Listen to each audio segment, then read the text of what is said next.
Okay, I know I said I was gonna quit, but hear me out. Next week, I have to get both of my knees operated on, and I'm gonna feel pretty shitty about it and useless. So what I'm gonna do is try and do something. We're gonna take the path of least resistance and finally get this thing actually running. That and Darren wanted his shout out. What we got here is a secondary radiator. Now, the one on the car's been smashed in on the right-hand side, or well, the left-hand side, which means the car's leaking oil, so I can start it, but not very long because it gets too hot. The battery's also starting to drain, and I don't have a charger for it. I don't want to buy one.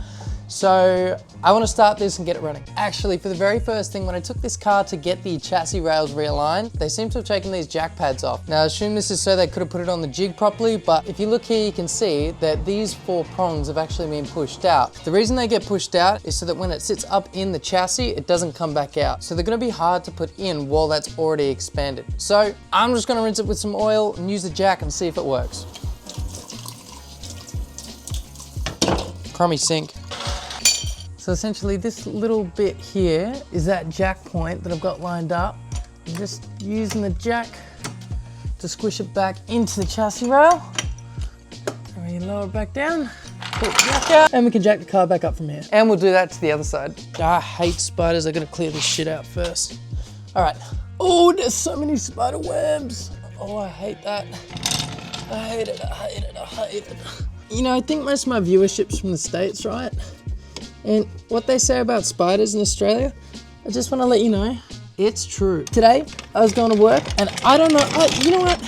Oh God. But today when I was at work, I went like out the back door and for whatever reason, I don't know, Queensland in particular has like the biggest cross spiders I've ever seen. Like I walked nearly straight into it. It's just like suspended, because if you don't see the bloody web, it's just like suspended in mid-air. Anyway, I also had to get, it was like a huntsman. There's pretty big, fast spiders, like the size of your hand sort of thing. There we go. Anyway, there was, huntsmans like to live in things and find like hiding spaces. I had to get my roommate, the girl, to kill one when it was like crawled up at the front of this car. All right, so the radiator sits like this. There's 3 bolts I can see. One just here, one back in there, one just here as well. There's another one just here, and I don't really know how I'm gonna get to it. That's righty-tighty, left. Oh wait, no, that's tightening. That's loose. Do it. That's loose. I remember choosing between these ratcheting spanners that I have that like articulate and the ones that don't articulate. And here's a prime example. Like, look at that. See the articulation on that? Buy the articulating ones. I've got to take that radiator out of this housing so I can actually get to the bolt behind it. Oh. Using vice grips to get hose clamps off is not the way to do it. Like, it works and it's fine, but when you're in tight places like this, oh, like, there really is something to be said for getting like the right tool for the job.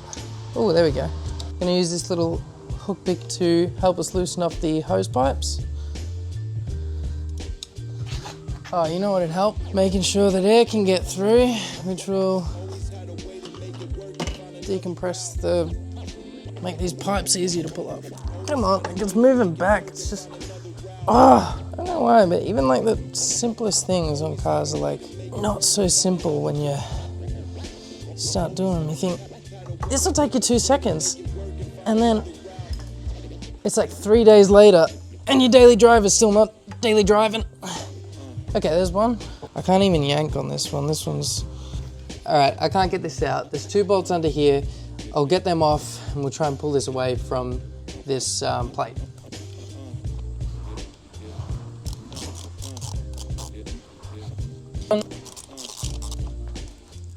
It's 2. Okay. It's 3 a.m. and I'm calling. It's just not moving. Oh, there we go. Hang on. There we go. Done. All right, it's really dark, so I'm sorry, but if you look on the right-hand side of the car, you'll notice that this air duct that goes to the radiator looks a little different to this one. It looks like there's a big chunk missing off this side here. Now, that's because on an A3 that just isn't working as hard as the S3, these vents here are actually blocked. The radiators underneath don't need to get as much airflow if they're stock. Whereas if you have a look at what I got left of the S3 bumper, you'll see that that's vented. And on the side, there's little slits here to allow airflow to get to those radiators. I'm surprised we even have this, but this unrecognizable mess is what we have left of our duct. Not much. But I did manage to find a part number on it. It essentially means that radiator's come off an A3, which is completely fine. It'll work fine, we just need a different duct. So when I finally have some money, I'll order that part too and we'll chuck it on. Oh, I'm getting tired. My knees are hurting, they're sore. Now we're just gonna take this radiator out of its little hidey hole and put it on that other bracket that isn't damaged. Oh, I'm gonna get up. Oh. I understand why these hoses are like hard to pull off, but far out it's annoying. I used to have a 335i BMW, one of the E92s, and it gave me nothing but trouble. And so when I bought that A3, I actually bought it because I was like, I need me a car that ain't gonna cause me any problems. I'm not gonna tune it, I'm not gonna modify it. It's just gonna get me from A to B and I'm gonna treat it like a normal car. And then for whatever reason, after a little while owning that, I decided, yeah, let's buy a project car again. Because to me, the uninitiated, when I say uninitiated, I mean those of us that don't rebuild Porsches in 24 hours. Today, we're gonna try and rebuild it in 24 hours. Can't see anything, but look at that. No holes. The amount of time it takes me to do a small thing is ridiculous. Like Matt would have this done in 20 seconds. Let's get this into place.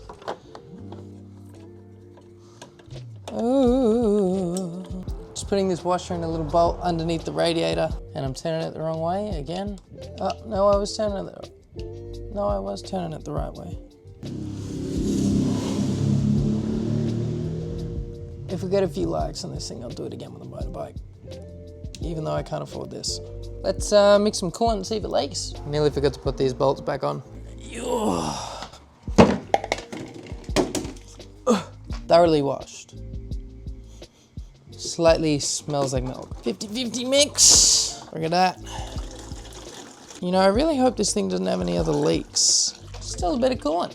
Whoopsies.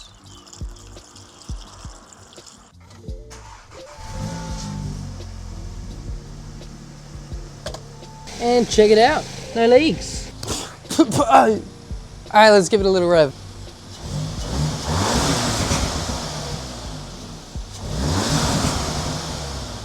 And there we go, jack pads are in, we've got the radiator in, the car's not overheating. It is a little bit wet, but that's just because I got a little rev happy. I was pretty excited. Kind of feels like the first time the thing's actually like running more or less properly. Coolant looks a little bit dark to me, so I'm gonna flush the system. I don't know if it's just dirty. Thanks for watching, don't forget to subscribe. The coolant looks a little bit dark to me, so, oh hey, rock.